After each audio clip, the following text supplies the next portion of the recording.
Hello friends, welcome to Ravindraj IAS.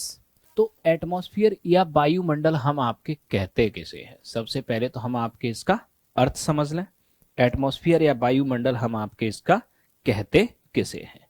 तो atmosphere का अगर हम आपके अर्थ देखें, इसका मीनिंग देखें, एटमॉस्फेयर का हम आपके क्या देखें? मीनिंग, यानी कि आपके अर्थ।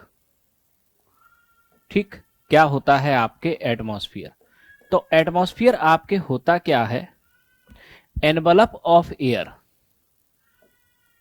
Envelope of air surrounding earth surface, surrounding earth surface, surrounding earth surface. ठीक है, पृथ्वी की सतह के, पृथ्वी की सतह के, पृथ्वी की सतह के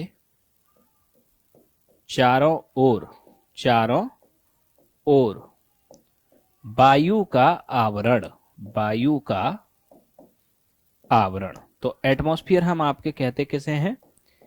envelope of air surrounding earth surface, पृथ्वी की सतह के चारों ओर वायु का आवरण, ये कहलाता है आपके क्या? एटमॉस्फेयर। ये कहलाता है आपके क्या? एटमॉस्फेयर। अब आते हैं इससे आपके आगे।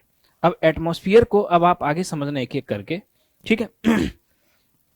नेक्स्ट अगला पॉइंट इसमें याद रखना,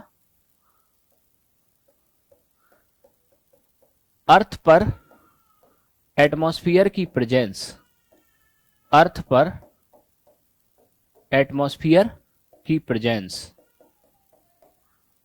एटमॉस्फेयर की प्रेजेंस अर्थ की ग्रेविटी की वजह से है, अर्थ की ग्रेविटी की वजह से है, अर्थ की ग्रेविटी की वजह से है। ठीक है, अगला पॉइंट याद रखना, एटमॉस्फेयर का, एटमॉस्फेयर का 90% पार्ट, 90% पार्ट 10 किलोमीटर की हाइट तक सीमित है, 10 किलोमीटर की हाइट तक सीमित है, 10 किलोमीटर की हाइट तक सीमित है। ठीक है, तो नेक्स्ट, तो एटमॉस्फेयर की अगर हम आपके बात करें तो एटमॉस्फेयर का आपके अर्थ क्या होता है? तो एटमॉस्फेयर का आपके अर्थ क्या है?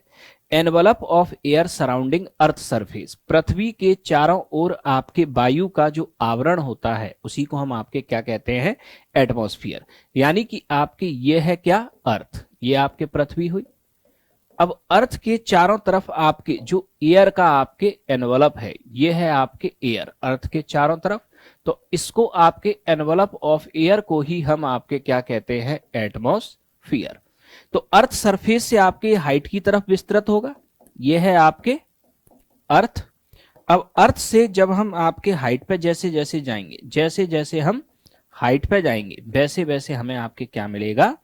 एटमॉस्फेयर, वायुमंडल।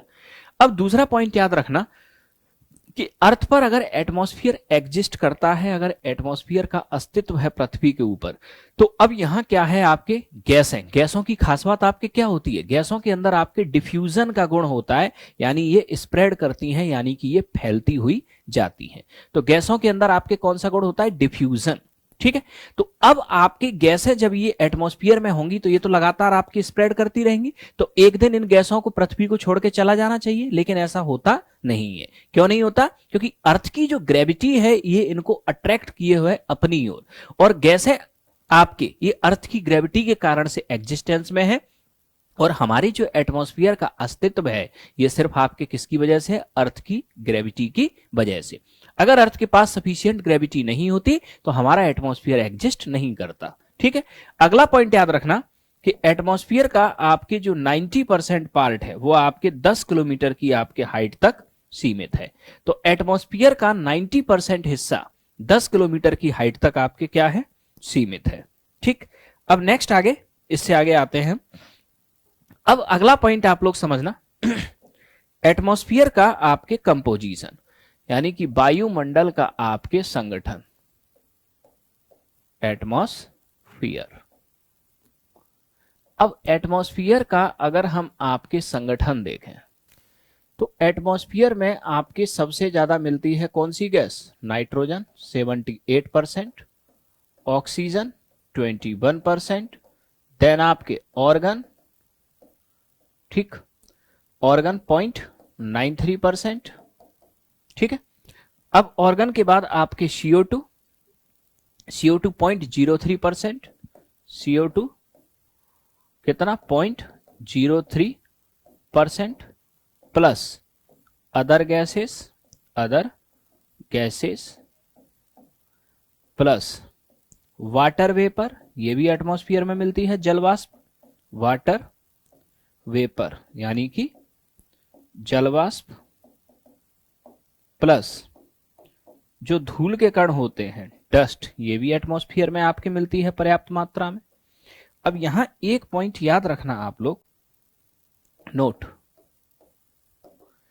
एटमॉस्फेयर में रेडॉन गैस नहीं मिलती। हमारा ये जो एटमॉस्फेयर है, एटमॉस्फेयर में रेडॉन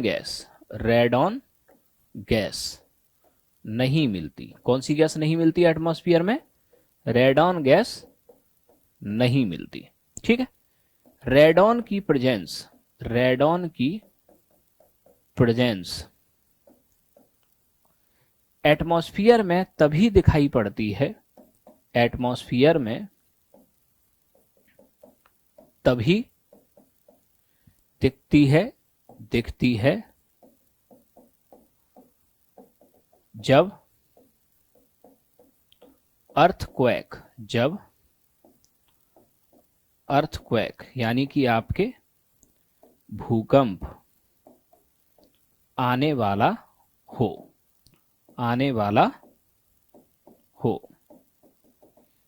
तो इसे नोट करो सबसे पहले। अब एटमॉस्फेयर का अगर हम संगठन देखें तो आपके प्रमुख रूप से कौन कौन सी आपके गैसें होती हैं? सबसे पहले आपके एटमॉस्फेयर में होती है नाइट्रोजन 78%, ठीक, सबसे ज्यादा मात्रा में पाई जाती है। Oxygen 21%, organ 0.93%, CO2 0.03%। इसके अलावा आपके हीलियम, नियॉन, ये तमाम प्रकार की गैसेज होती हैं।